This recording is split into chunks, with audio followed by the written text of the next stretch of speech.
जो संकट में खड़ा रहता है कहीं ना कहीं भगवान उसको मदद भेज ही देता है। और इसीलिए आज जो ये बात बताई गई कि संघर्ष के बिना, विपत्ति के बिना कोई महान नहीं होता।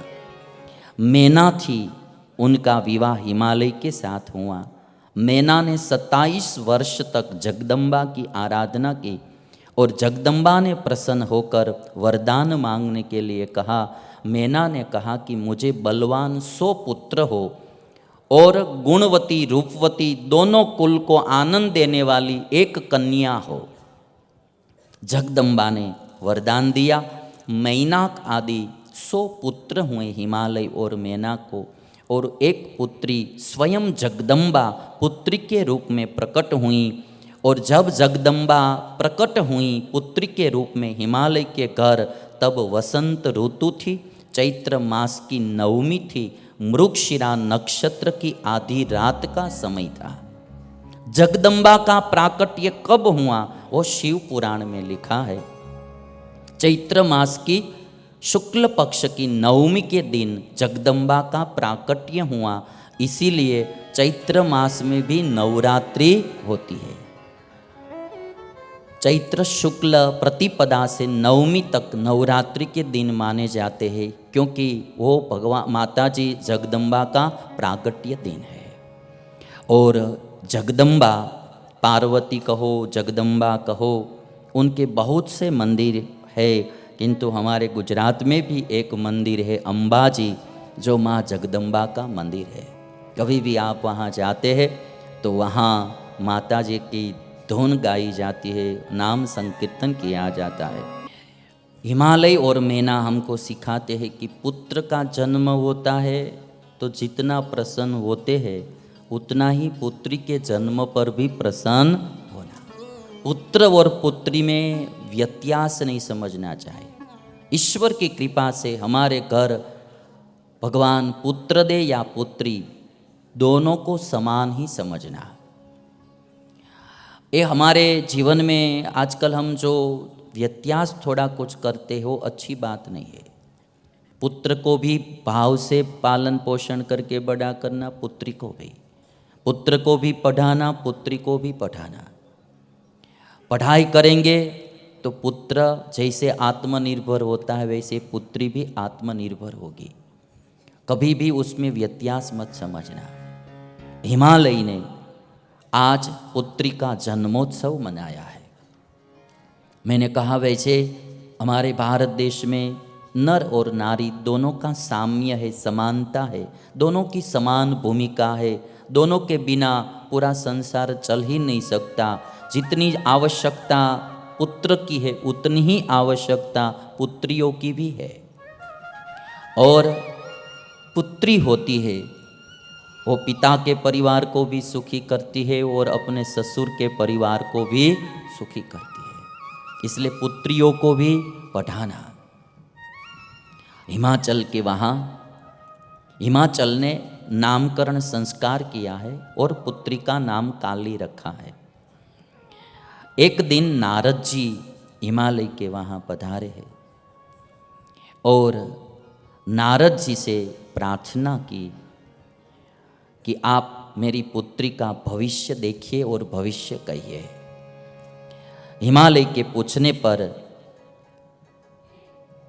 नारद जी ने पार्वती का भविष्य कहा है। नारद जी कहते हैं, सुलक्षणानि सर्वाणि त्वत्सुताया करे गिरे, एक विलक्षणा रेखा तत्फलं शृणु तत्वतः।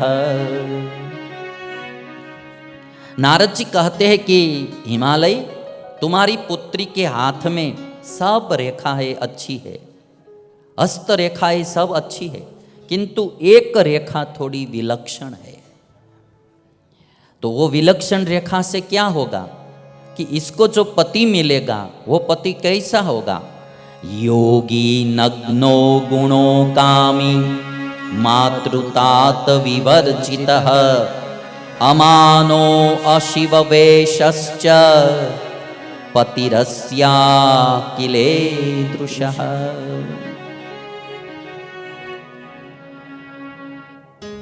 तुम्हारी पुत्री को जो पति मिलेगा वो योगी होगा, नग्न होगा, गुण रहित होगा, अकामी होगा, माता पिता से रहित होगा, मान रहित होगा, और उसका वेश भी पवित्र नहीं होगा, अशिव वेश होगा। ऐसा पति इसको मिलेगा। हिमालय ने कहा कि ये जो दुख का कारण है उसके निवारण का कोई उपाय आप बताइए।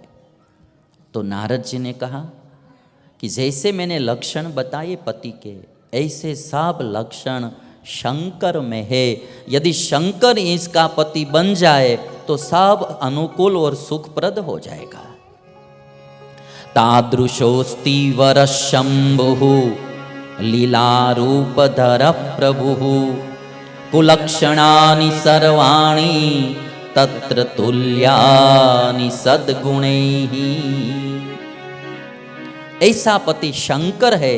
शंकर यदि पति बन जाए तो सब बात अनुकूल हो जाएगी। और सुनो हिमालय, जो समर्थ होते हैं ना उसमें कोई दोष दिखाई नहीं देता है।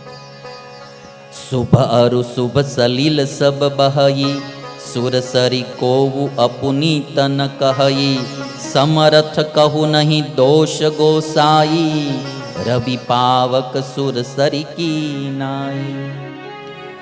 नारद जी कहते कि अग्नि सभी का भक्षण करते। अच्छी चीज अग्नि में डालो, बुरी चीज डालो, सभी का भक्षण करते हैं, किंतु अग्नि कभी भी अपवित्र नहीं होते। अग्नि पवित्र ही होते हैं।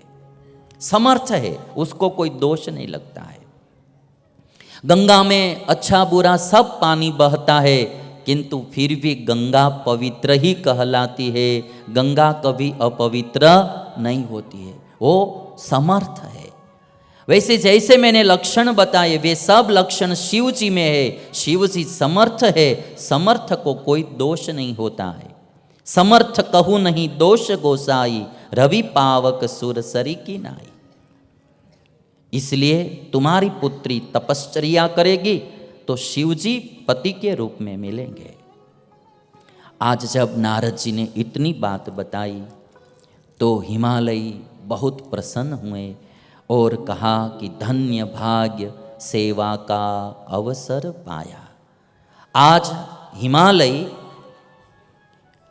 नारद जी से कह रहे कि आप हमारे घर पधारे और मेरी पुत्री की हस्तरेखाएं देखी और भविष्य बताया, और जो दुख का कारण था उसका भी उपाय निवारण आपने बताया। आप आज हमारे घर आए, हमको सेवा का अवसर दिया, यही हमारा सबसे बड़ा भाग्य है।